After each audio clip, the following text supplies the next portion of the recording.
Hello, welcome to the course of Organic Production and Certification.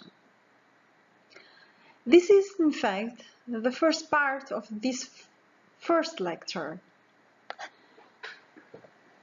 I wish during this lecture a good trip and hope that you will enjoy it.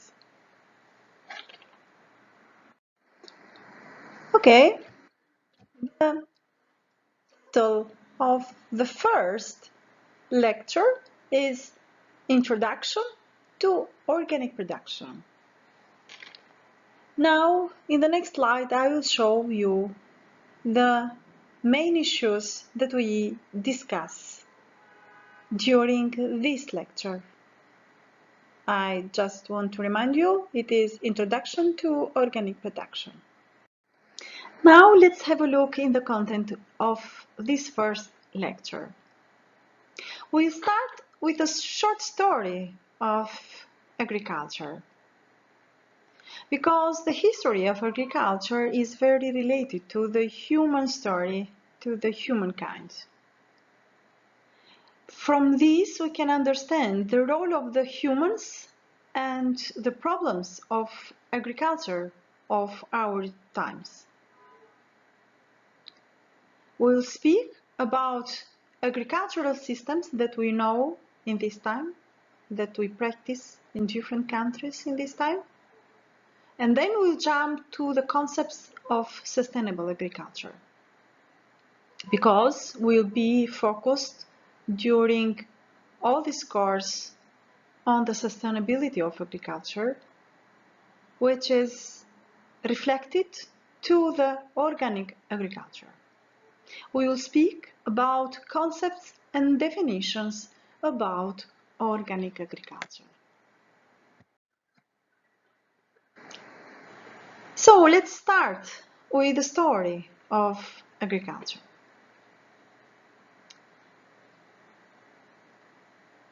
I don't know if you agree that agriculture is equal human society.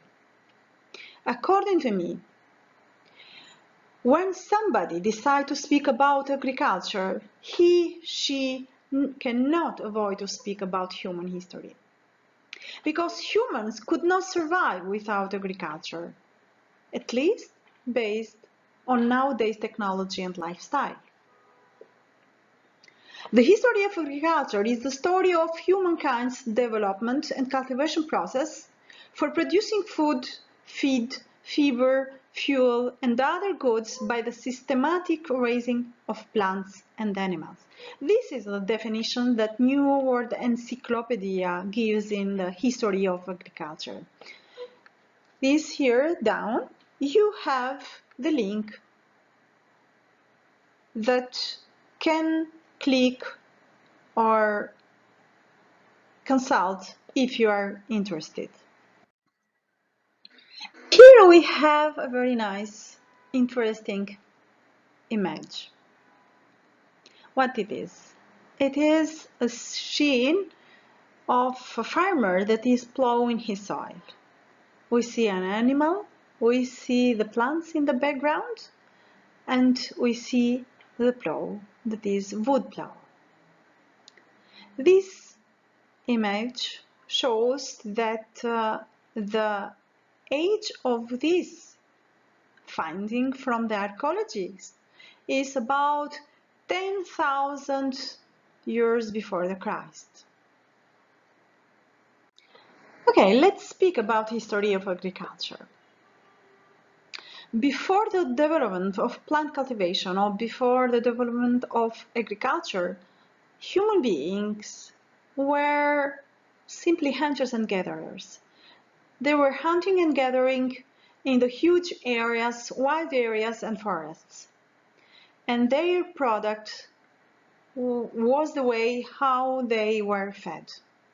Then the development of agriculture played a huge role in human civilization, because there was a reciprocal relation and impacts. There is mutual relation and impacts between agriculture and civilizations. For example, agriculture helps civilization to develop other technologies. Why? Because when people had enough food, started to look around and explore and create new tools, for example, tools of metals. Agriculture influenced the social structure. It made possible the cultural exchange through wars and occupations. Through wars and occupations, people were in contact with each other. So in this case, they could exchange their cultural, they could exchange the knowledge, they could exchange domesticates and how to cultivate or how to keep them, how to raise them. In the past, the majority of the human population worked in agriculture. It is a matter of fact.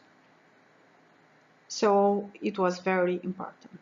Today, in developed countries, it is less, but in other countries, still huge share of population works in agriculture. The documentation of history of agriculture, in fact, begins in the Fertile Crescents. The Fertile Crescent area is an area included in the Western Asia. It includes the regions of Mesopotamia and the Levant, confined by the Syrian desert in the south and Anatolian plateau in the north. We can mention the countries that are included in the Fertile Crescent area. These countries are Turkey, Iran, Iraq, Syria, Lebanon, Israel, Jordan, and the Palestinian territories. All of them, as I said, are included in the Fertile Crescent area. The term Fertile Crescent is for the first time used by James Henry Brissett. He was an archaeologist in the 19th.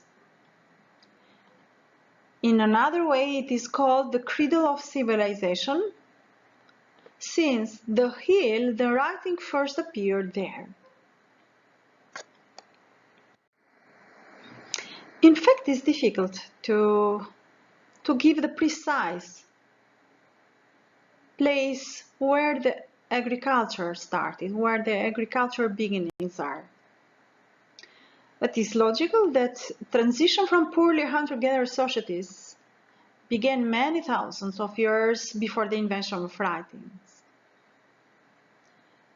So there is not any written document or written document when the societies went from hunting and gathering to the agriculture societies. In fact, not in written form, but in other form, there is a much earlier evidence for use of wild cereals. For example, anthropological and archaeological evidences indicate use of wild grain in Southeast Asia and North Africa about, think about, 20,000 years before the Christ. Most certainly, there was a gradual transition from hunter-gathering to agricultural economies after a lengthy period during which some crops were planted and other foods were gathered in the wild.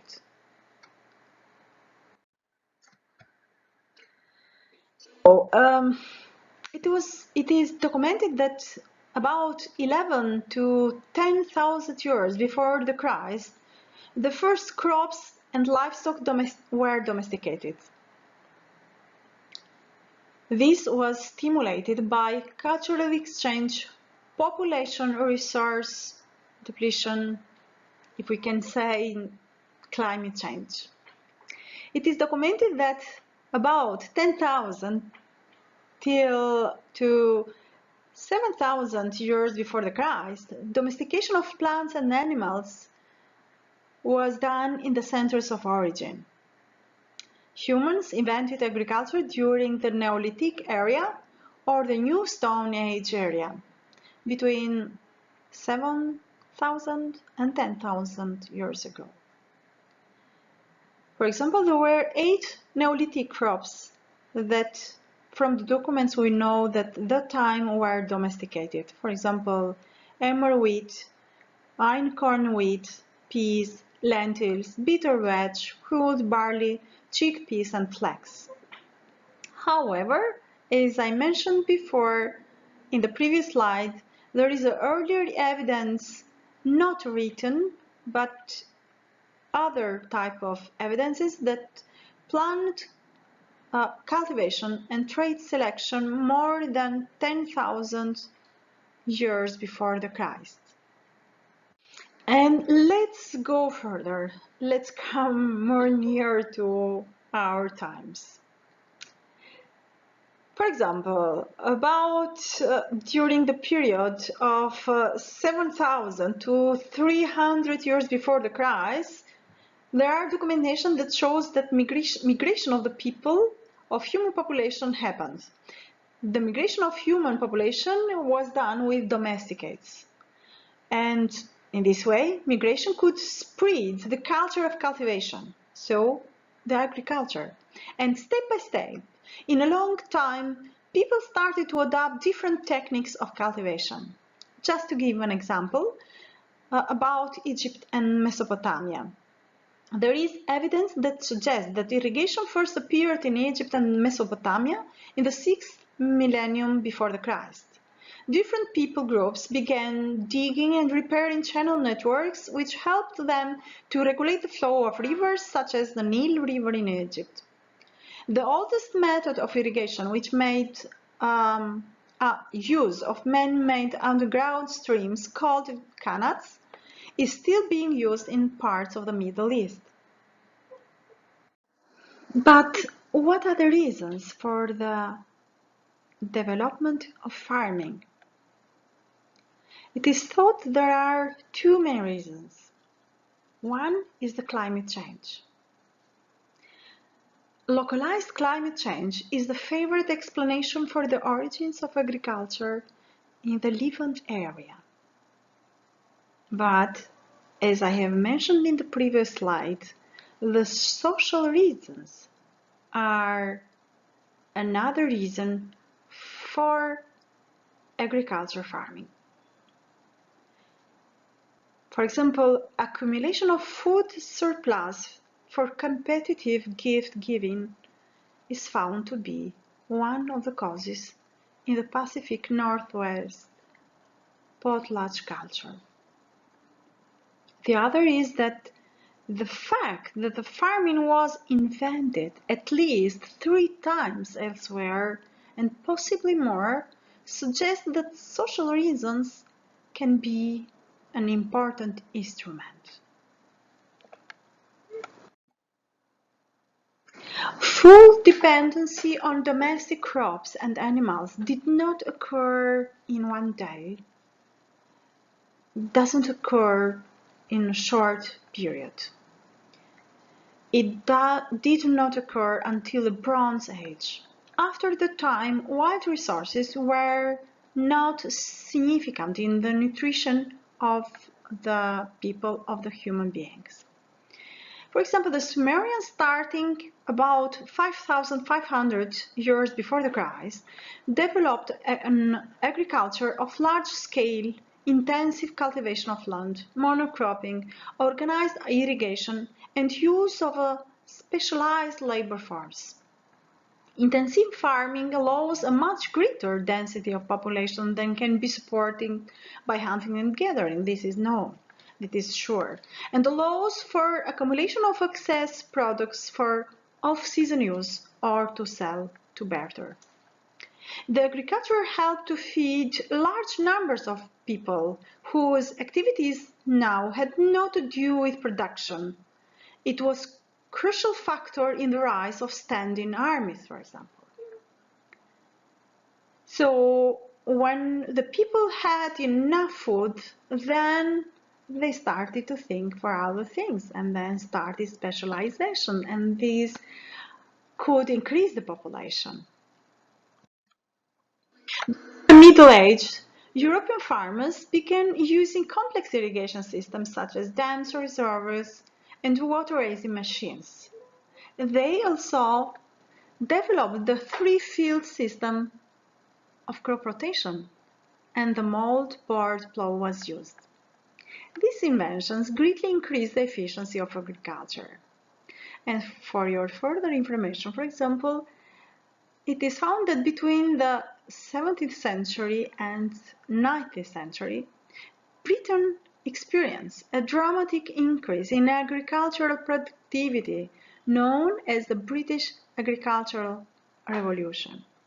This revolution consisted of a variety of improvements to agricultural methods which took place more or less simultaneously, so in the same time. Farmers developed new methods of crop rotation, for example. They began cultivating land that had been marshy or forest, and it was planted with new crops such as the turnip. Here you have a very nice image that is an archaeological found, and the title of this is a Gallic Roman harvester. This image shows in the stone the people are doing agriculture. Now here you have an image that is trying to summarize what I spoke before. So here let me show with red. So here you have earth, and here you have different areas in the world where their findings shows when the cultivation started. From this we see that the earliest area where the agriculture started to be practiced and the cultivation started was the Levant area, that is in Near East, and the plants that were cultivated at the time was wheat and barley. And the second place, the area where the cultivation of the plants started is in the North China.